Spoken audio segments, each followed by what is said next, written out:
35절부터 43절까지 말씀입니다. 마가복음 5장 35절부터 43절까지 말씀입니다.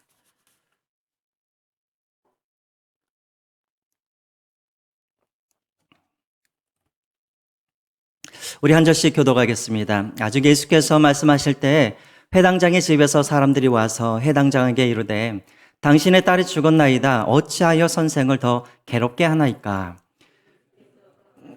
곁에서 들으시고 회당장에게 이르시되 두려워하지 말고 믿기만 하라 하시고 베드로와 야고보의 형제 요한 외에 아무도 따라옴을 허락하지 아니하시고 회당장의 집에 함께 가사 떠드는 것과 사람들이 울며 심히 통곡함을 보시고 들어가서 그들에게 이르시되 너희가 어찌하여 떠들며 우느냐? 이 아이가 죽은 것이 아니라 잔다 하시니 그들이 비웃더라. 예수께서 그들을 다 보내보신 후에 아이의 부모와 또 자기와 함께한 자들을 데리시고 아이 있는 곳에 들어가사 그 아이의 손을 잡고 이르시되 달리다굼 하시니 번역하면 곧 내가 내게 말하노니 소녀야 일어나라 하심이라.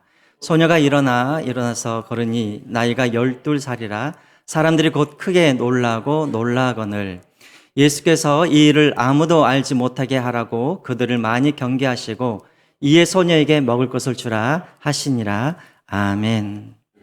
네, 여러분 만나서 반갑습니다. 우리 오래간만에 우리 옆사람들과 함께 인사를 할까요? 당신을 만나니 너무나 행복합니다. 우리 한번 같이 인사하겠습니다. 당신을 만나니 너무나 행복합니다. 예. 여러분, 우리가 인생을 살다 보면 정말 우리가 예상치 않는 또 이해할 수 없는 그런 일들이 일어날 때가 있습니다. 나의 힘으로는 어쩔 수 없는 그런 일들. 그래서 소망이 끊어지고 절망적인 그런 순간을 우리가 맞이할 때가 있죠. 건강했던 나의 몸에 갑자기 병이 들기도 하고 또 잘 되던 직장이나 또 사업이 갑자기 어려움을 당하기도 하고 또 갑자기 내 자녀들과 우리 가정에 이해할 수 없는 그런 어려움을 닥칠 때가 있습니다. 왜 하나님이 나에게 이런 고통과 이런 고난을 주실까? 이런 이해할 수 없는 일들을 우리가 인생을 살다 보면 우리가 만날 때가 있죠. 자, 오늘 이 본문은 왜 하나님께서 우리에게 이런 고난을 주실까? 거기에 대한 해답이 오늘 본문에 나와 있습니다. 또 이런 어려움을 우리가 당할 때 하나님의 자녀인 우리는 그 어려움, 그 고난 앞에서 우리는 어떻게 반응을 해야 하는가에 대한 그런 이 해답들이 오늘 본문에 나오고 있습니다. 자, 오늘 여러분, 오늘 본문은 원래는 35절부터 오늘 우리가 읽었지만 사실은 지난주에 우리가 보았던 것처럼 21절부터 사실은 오늘 본문의 이야기가 시작되어집니다. 여러분, 오늘 본문에 등장하는 인물이 바로 회당장 야이로입니다. 여러분, 솔로몬 성전은 어디에 있습니까? 솔로몬 성전은 예루살렘에 있죠.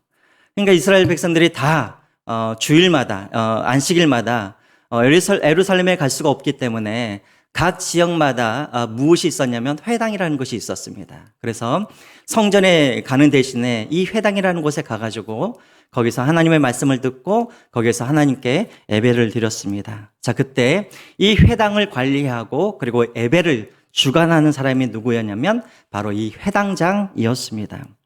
그러므로 여러분, 이 회당장은 아무나 할 수 없는 일입니다. 첫 번째로는 율법에 정통한 사람이 회당장을 해야 됐고요. 두 번째로는 도덕적으로 흠이 없는 사람들이 바로 이 회당장을 할 수가 있었습니다. 그리고 세 번째로 모든 사람들에게 존경을 받는 사람들만이 이 회당장을 할 수가 있었습니다. 그래서 여러분, 회당장들은 이 거리를 지나갈 때마다 사람들이 이 회당장 앞에 나와서 이 회당장에게 인사를 할 정도로 그렇게 존경받는 사람이 바로 이 회당장이었습니다. 자, 그런데 여러분, 우리가 보지는 않았지만 여러분 21절을 한번 보시면 거기에 이 회당장 야이로라는 사람이 예수님 앞에 나와서 예수님 앞에 무릎을 꿇고 예수님 앞에 무엇인가를 간절히 간청하는 그런 장면이 나옵니다. 사람들에게 인사를만 받았던 이 사람이 지금은 예수님 앞에 무릎을 꿇고 머리를 숙이고 지금 예수님 앞에 간청을 하고 있다는 것이죠. 그 이유가 무엇이냐면 23절에 그 이유가 나와 있습니다. 여러분 23절 같이 한번 보겠습니다. 시작. 간곡히 구하여 이르되 내 어린 딸이 죽게 되었사오니 오셔서 그 위에 손을 얹으사 그로 구원을 받아 살게 하소서 하거늘. 지금 이 야이로가 예수님 앞에 나와서 무릎을 꿇는 이유가 무엇이냐면 자신의 하나뿐인 딸이 지금 죽게 되었다라는 것입니다. 아마도 여러 의사들을 찾아다녔을 것입니다. 지난주에 봤던 12년 동안 혈류병에 걸렸던 이 여인처럼 아마도 이 회당장은 자기의 딸을 살기 위해서 여러 의사를 찾아다녔겠죠. 자, 그런데 그 노력이 다 수포로 돌아가자 이제는 마지막 지푸라기를 잡는 심정으로 주님 앞에 나와서 주님 앞에 무릎을 꿇고 주님께 지금 요청을 하고 있는 것입니다. 사랑하는 성도 여러분, 오늘 우리도 이 야이로처럼 우리의 힘으로는 도저히 해결할 수 없는 그런 문제가 우리가 만날 때가 있습니다. 여러분, 그때가 바로 우리가 예수님을 찾아갈 때요, 예수님 앞에 무릎을 꿇을 때입니다. 여러분, 세상 사람들은 자기가 해결할 수 없는 어떤 문제를 만났을 때, 그리고 어떤 절망적인 어떤 일들을 만났을 때 세상 사람들은 원망하고 불평하고 남 탓을 하는데 시간을 다 낭비해 버립니다. 하지만 여러분, 하나님이 믿는 우리에게 이런 일들이 일어나게 하시는 이유가 무엇이냐면 하나님의 메시지가 있기 때문에 그렇습니다. 하나님의 신호가 있다라는 것이죠. 어떤 신호입니까? 이제 하나님 앞으로 나올 때가 되었다라는 것입니다. 이제 하나님 앞에 나와서 너희가 무릎 꿇을 때가 되었다라는 것입니다. 그러므로 여러분, 우리가 인생을 살면서 이해할 수 없는 여러 가지 많은 문제가 우리 가운데 있을 때 우리는 원망하고 불평하고 다른데 우리가 시간을 낭비할 것이 아니라 우리는 즉각적으로 예수님 앞에 나와서 우리는 무릎을 꿇어야 한다라는 것입니다. 여러분, 계속해서 보겠습니다. 야이로가 예수님께 간절히 요청을 하자 예수님께서 야이로의 그런 요청을 받아서 이제 야이로의 집으로 가고 있습니다. 자, 그런데 여러분, 가는 도중에 예상치 아니하는 그런 문제가 하나 생기게 되어지죠. 우리가 지난주에 우리가 보았던 바로 그 장면입니다. 예수님께서 야이로와 함께 야이로의 집으로 지금 가고 있는데 12년 동안 혈류병 걸렸던 한 여인이 예수님의 옷자락을 잡게 되어집니다. 그리고 그 옷자락을 잡는 순간 그 여인의 병이 낫게 되어지죠. 자, 그러면 예수님께서 계속해서 가시던 길 계속해서 가면 되는데 갑자기 예수님께서 어떻게 하십니까? 뒤를 돌아보시고 누가 나의 옷자락을 잡았는지 그 여인을 찾기 시작하시죠. 여러분, 지금 그 장면을 보고 있는 야이로의 마음은 지금 어떻겠습니까? 빨리 지금 예수님과 함께 집으로 가서 자기의 딸 위에 손을 얹어주시고 내 딸이 지금 나아야 되는데 예수께서는 지금 아무런 그런 그냥 시간만 그렇게 낭비하고 있는 것처럼 그렇게 보여지는 것이죠. 나았으면 그냥 가면 되잖아요. 근데 예수님은 그 여인을 찾으시고 그리고 그 여인과 지금 대화를 나누면서 지금 예수님은 시간을 지체하고 있는 것입니다. 여러분, 옆에서 그것을 보고 있는 야이로의 마음은 얼마나 답답하겠습니까? 예수님께 섭섭한 마음이 있겠죠. 아니, 내가 분명히 예수님께 빨리 가셔야 내 딸이 나을 수 있다라고 그렇게 말씀을 드렸는데 예수님은 지금 시간을 지체하고 있는 것이죠. 또 야이로의 그런 마음 가운데는 이 여인에 대한 원망도 있을 것입니다. 지금 내 딸을 위해서 내가 예수님을 데리고 가고 있는데 왜 중간에서 이 여인이 예수님을 가로채서 지금 당장 죽지도 않을 그 병을 위해서 이 여인은 지금 예수님을 붙잡고 있는가? 아마 야이로는 그런 원망하는 마음이 있었을 것입니다. 지금 내 딸이 사경에서 헤매고 있는데 저 여인 때문에 그리고 예수님 때문에 지금 시간이 지체되고 있는 그 모습을 보면서 아마 마음이 답답하고 초조했을 것입니다. 여러분, 우리도 마찬가지죠. 여러분, 우리가 하나님 앞에 어떤 문제가 생겨서 기도할 때 하나님께서 즉각 우리 기도를 들으시고 응답해 주시면 좋을 텐데 때로는 하나님께서 시간을 지체할 때가 있습니다. 내일 당장 문제가 해결돼야 되는데 내일이 와도 당장 그 시간이 와도 하나님께서는 아무런 그런 일을 하지 아니하시고 침구만 하고 계시고 하나님이 시간만 지체할 때가 있습니다. 그래야 할 때 우리는 마음이 초조하죠. 불안하죠. 지금 시간은 가까워오는데 이 시간 안에 이 문제가 해결돼야 되는데 하나님이 침묵만 하고 계시고 계속해서 시간을 지체할 때 우리는 때로는 하나님이 원망스러울 때가 있습니다. 지금 바로 야이로가 지금 그런 마음인 것이죠. 자, 그런데 여러분, 아니나 다를까 회당장이 이렇게 답답하고 초조하고 있을 때 우려했던 일이 발생하게 되어집니다. 여러분 35절을 한번 보겠습니다. 35절 같이 한번 읽어볼까요? 시작. 아직 예수께서 말씀하실 때 집에서 사람들이 와서 회당장에게 이르되 당신의 딸이 죽었나이다. 어찌하여 선생을 더 괴롭게 하나이까? 여러분 보십시오. 아직 예수께서 말씀하실 때 아직도 지금 야이로는 한시가 급해서 지금 예수님이 빨리 내 집으로 가주시기를 원하지만 예수님은 아직도 이 여인과 대화를 하고 있었다라는 것입니다. 자, 그런데 그때 야이로의 집으로부터 어떤 소식이 들려옵니까? 당신의 딸이 이제 죽어버렸습니다 라고 절망적인 소식이 들려왔다라는 것입니다. 여러분, 같은 내용을 다루고 있는 누가복음에 보시면 여러분, 이 딸은 어떤 딸이라고 소개되어 있냐면 외동딸이라고 소개되어 있습니다. 다시 말하면 야이로에게는 이 딸이 오직 이 딸 한 명밖에 없었다라는 것이죠. 그리고 이 딸은 몇 살이었냐면 여러분 12살이었습니다. 우리가 보기에는 12살이면 어린 나이인 것 같지만 여러분 당시 유대인들의 여자들은 13살이 되면은 시집을 가서 가정을 이룰 수가 있었습니다. 여러분 이 딸은 1년만 더 이렇게 살게 되어지면 아마 그때 13살이 되어지면 다른 사람의 그런 부인이 되어서 새로운 가정을 이룰 수 있는 그런 딸이었다라는 것이죠. 여러분 12년 동안 이 야이로는 얼마나 애지중지하면서 이 딸을 길렀겠습니까? 자, 그런데 예수님이 이 여인과 대화를 하시면서 시간을 지체하시는 동안 그 애지중지하게 그렇게 길렀던 이 딸이 죽어버렸다라는 것입니다. 여러분 얼마나 마음이 미어졌겠습니까? 여러분 여기서 우리가 또 한 가지 기억해야 할 것이 있습니다. 여러분 지금 야이로는 지금 예수님과 함께 지금 집으로 가고 있는 중이었습니다. 다시 말하면 이 야이로는 지금 예수님과 동행하고 있던 중이었다라는 것이죠. 자, 그런데 예수님과 동행하고 있는데 누가 죽었습니까? 내 딸이 죽어버렸다라는 거예요. 여러분 우리가 기억해야 할 것이 바로 이것입니다.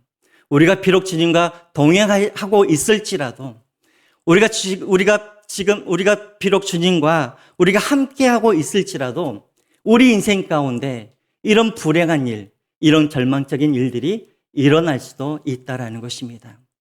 여러분 2주 전에도 제가 광풍에 대해서 예수님이 타고 가시던 그 배에도 광풍이 불어서 제자들이 어려움을 당했던 그 사건을 여러분들에게 말씀드린 적이 있습니다. 여러분 예수님이 타고 가는 배에도 광풍이 불 수 있듯이 우리가 비록 예수님과 함께 동행하고 있을 때에도 우리에게 이해할 수 없는 일들이 또 우리가 감당할 수 없는 그런 절망적인 그런 일들이 일어날 수 있다는 것입니다.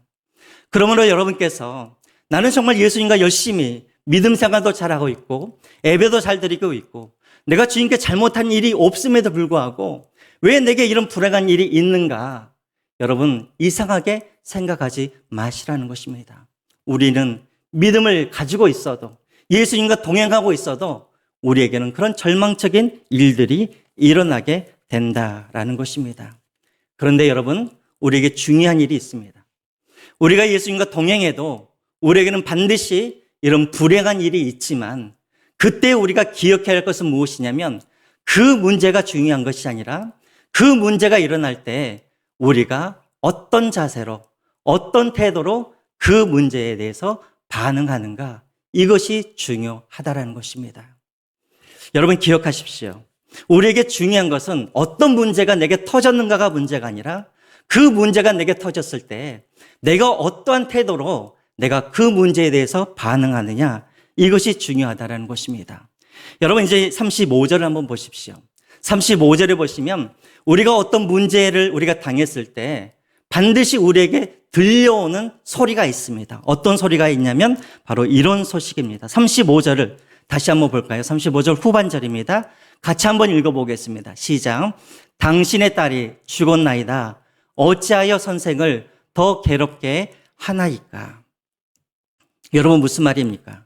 당신의 딸이 죽었나이다. 무슨 말입니까? 이제 소망이 끊어졌다라는 것입니다. 어찌하여 선생을 더 괴롭게 하나이까? 무슨 말입니까?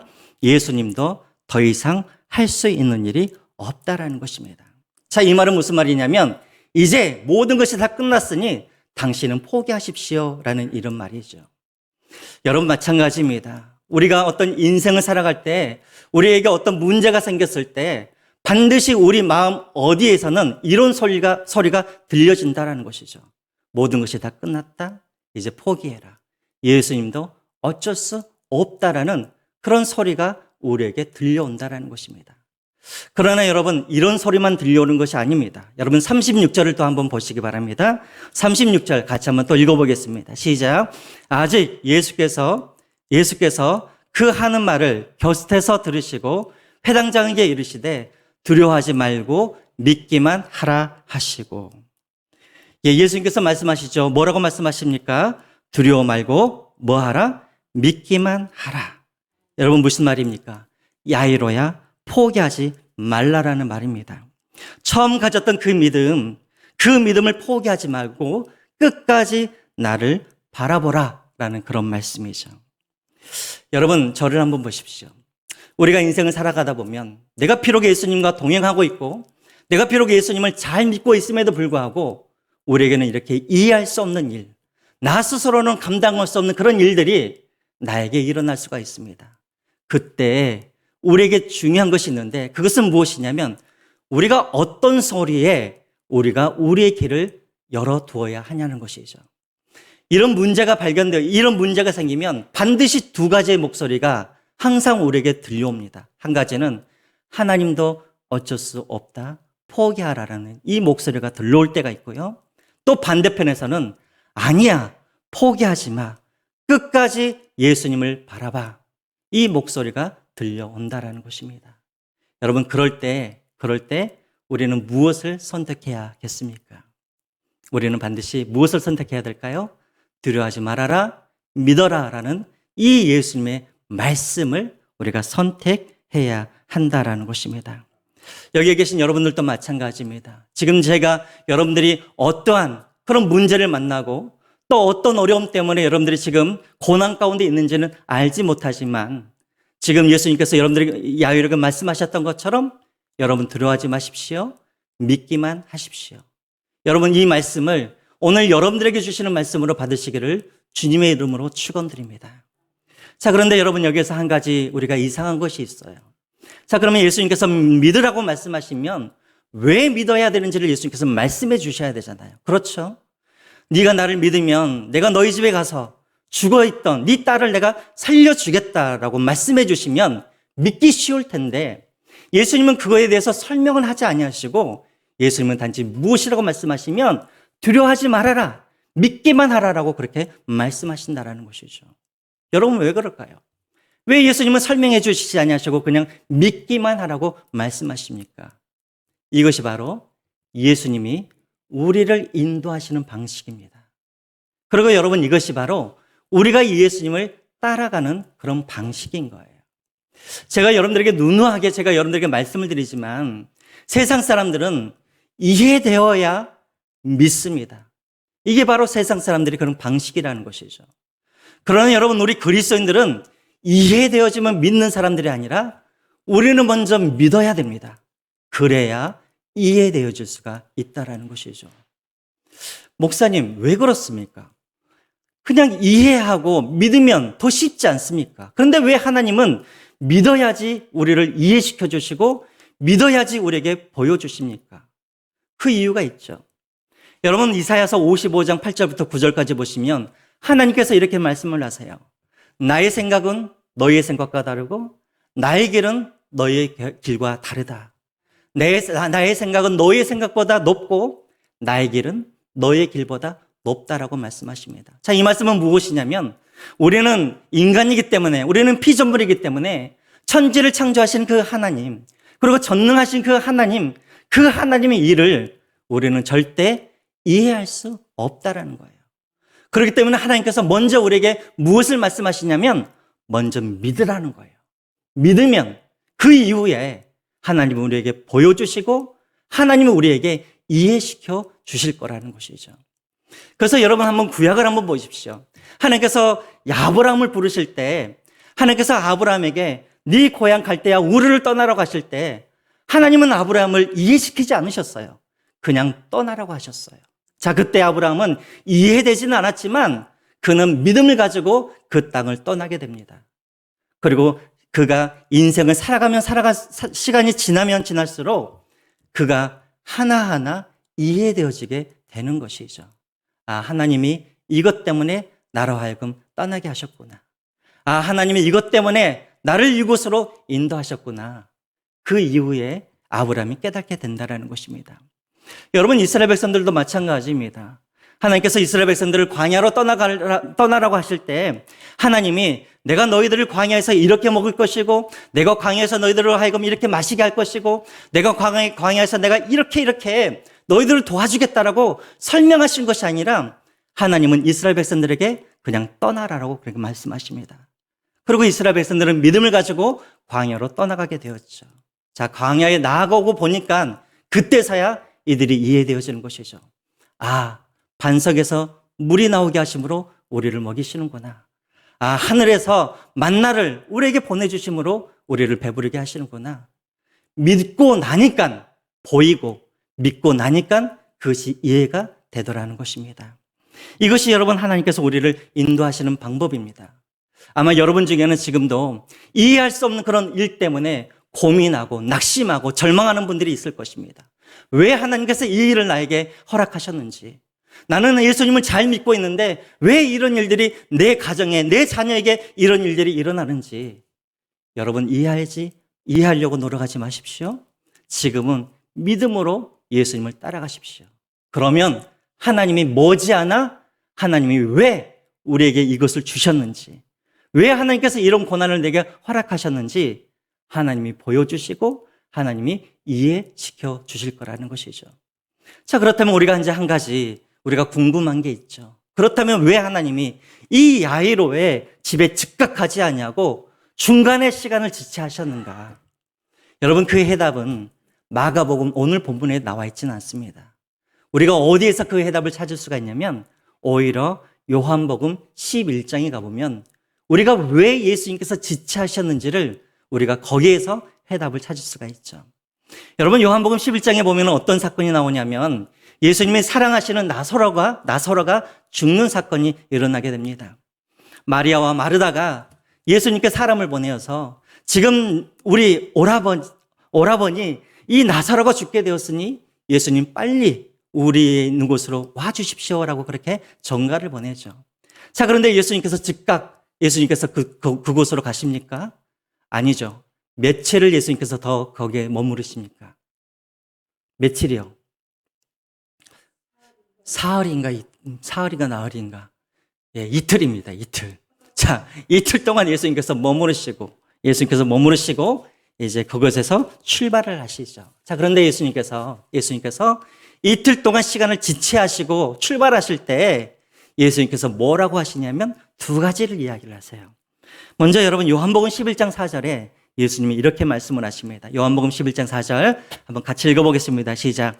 예수께서 들으시고 이르시되 이 병은 죽을 병이 아니라 하나님의 영광을 위함이요 하나님의 아들이 이로 말미암아 영광을 받게 하려 함이라 하시더라. 첫 번째 이유가 무엇이냐면 첫 번째 예수님께서 시간을 지체하시는 이유가 무엇이냐면 하나님과 하나님의 아들이신 예수 그리스도께서 영광을 받기 위함이라는 거예요.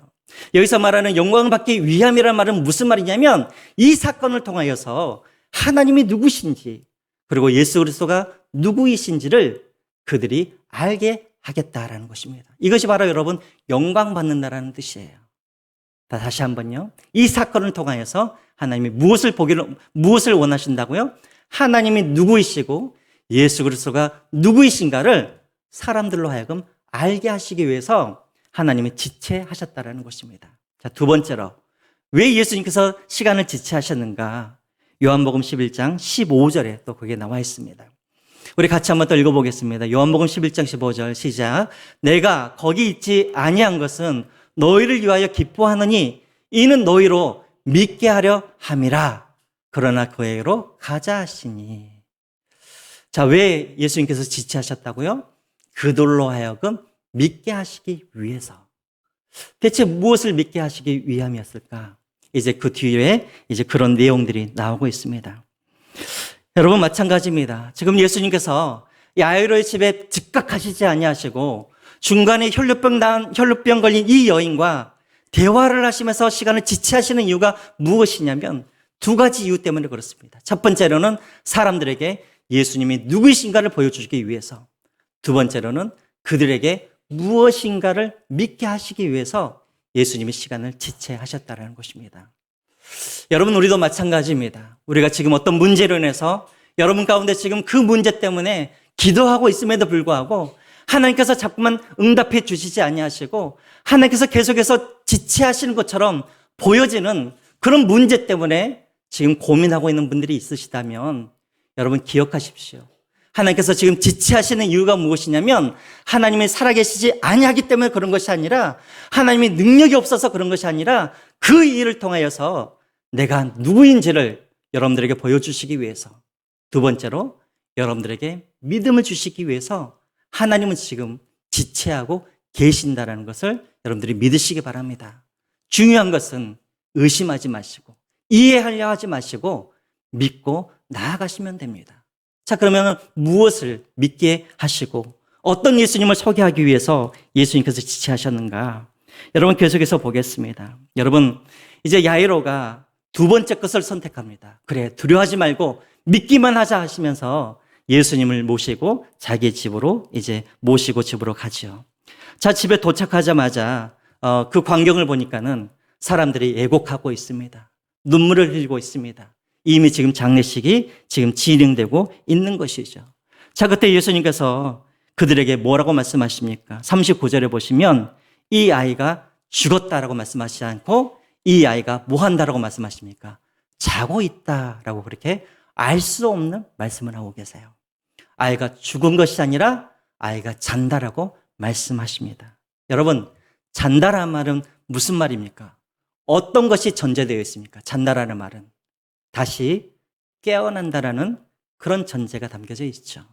자, 계속해서 보겠습니다. 예수님께서 그 사람들에게, 울고 있는 사람들에게 이 아이는 죽은 것이 아니라 잔다라고 말씀을 하시고 이제 그 아이가 누워있는 그 방으로 들어가서 예수님께서 이렇게 말씀하시죠. 선포하십니다. 41절과 42절입니다. 우리 같이 한번 또 읽어보겠습니다. 시작. 그 아이의 손을 잡고 이르시되 달리다굼 하시니 번역하면 곧 내가 내게 말하노니 소녀야 일어나라 하심이라. 42절입니다. 소녀가 곧 일어나서 걸으니 나이가 12살이라 사람들이 곧 크게 놀라고 놀라거늘이라 되어 있습니다. 여러분, 달리다굼, 달리다, 이것은 아람어로 소녀라는 뜻입니다. 그리고 쿰, 이 단어는 일어나라는 뜻이죠. 여러분, 지금은 이제 저한테 이제 두 딸이 있는데요. 지금은 이제 애들이 다 커가지고 징그러워서 이제 제가 잘 하지는 않지만 우리 아이들이 정말 예뻤을 때가 있었어요. 3살, 4살 때. 그때는 애들을 깨울 때 그냥 안 깨웠습니다. 제가 늘 뽀뽀도 해주면서 애들한테 굿모닝 하면서 늘 우리 애들을 그렇게 깨웠던 것 같아요. 여러분, 굿모닝, 바로 이 단어가 바로 달리다쿰입니다. 다시 말하면 내 딸아, 아침이 되었다, 일어나라 하면서 굿모닝 하는 게 그 단어가 뭐예요? 달리다굼이라는 말입니다. 아버지가 딸을 깨울 때 달리다굼 하는 것이죠. 지금 예수님께서 지금 잔다라고 말씀을 하시고 소녀에게 달리다굼이라고 말씀하신 그 이유가 무엇입니까? 이 아이가 지금 끝난 것이 아니라, 죽은 것이 아니라 이 아이가 자고 있고 그리고 이 아이를 지금 깨우고 있는 것이죠. 자, 이 아이를 깨우고 있었을 때 어떤 일들이 일어납니까? 42절 한번 보시기 바랍니다. 소녀가 곧 일어나서라고 되어 있죠. 여러분, 곧 예수님께서 달리다고 파지자마자 시간이 지체된 것이 아니라 곧 일어나 걸어가게 되었다라는 것입니다. 자, 그런데 여러분, 여기 42절에 중요한 단어가 하나 나옵니다. 제일 끝에 보시면은 놀라고 놀라거늘이라는 이 단어입니다. 여러분, 여기서 놀라고 놀라다라는 이 단어는 원어 성경으로 보면은 어떤 뜻이냐면 두려워하다라는 뜻을 가지고 있습니다. 자, 그런데 여러분, 여기서 두려워하다라는 말은 무슨 말이냐면, 여러분, 우리가 구약을 보시면 사람들이 하나님의 사자를 봤을 때 또 하나님을 보았을 때 갖는 두려움이 있습니다. 그 두려움, 그 단어가 바로 여기서 말하는 놀라움이라는 이 단어인 것이죠. 다시 말하면 그 주변의 사람들이 지금 누구를 보았다라는 거예요? 하나님을 보았다라는 거예요. 그래서 그들이 지금 하나님께만 사람들이 하나님을 만났을 때 썼던 그 단어를 지금 여기서 사용하고 있는 것입니다. 다시 말하면 이 사건을 통하여서 사람들은 예수님이 사람이 아니라 누구라는 것을 이들이 깨닫게 되었다라는 거예요. 하나님의 아들이시라는 것을 이들이 깨닫게 되었다라는 것입니다. 여러분, 오늘 본문을 통하여서 예수님이 두 가지를 보여주시기를 원했습니다. 첫 번째로는 예수님이 당신이 누구이신가를 보여주기를 원하셨다라는 거예요. 예수님은 지금까지 사람들의 병을 고쳐주시면서 많은 사람들은 예수님을 어떻게 인식을 하고 있었냐면, 예수님은 병을 고쳐주시는 그런 의사이거나 아니면 예수님은 귀신을 쫓아내시는 것을 보면서 예수님은 그냥 특별한 어떤 능력을 갖고 있는 그냥 사람이라고 그들은 생각을 했다라는 것이죠. 자, 그런데 오늘 이 사건을 통하여서 죽은 사람을 살리시는 그 예수님을 보면서 이들은 창조주 하나님이 인간의 몸으로 이 땅에 오셨다라는 것을 이들이 발견하게 되었다라는 것입니다. 여러분, 지금까지 예수님께서 오시기 전에는 이 세상의 왕이 누구였냐면 죽음이 이 세상의 왕이었습니다. 아무리 똑똑하건 아무리 많은 권력을 갖고 있건 또 아무리 지혜가 있건 모든 사람들은 이 죽음 앞에 다 무릎을 꿇고 그리고 이 죽음 앞에서 그들은 다 고개를 숙여야 했었습니다.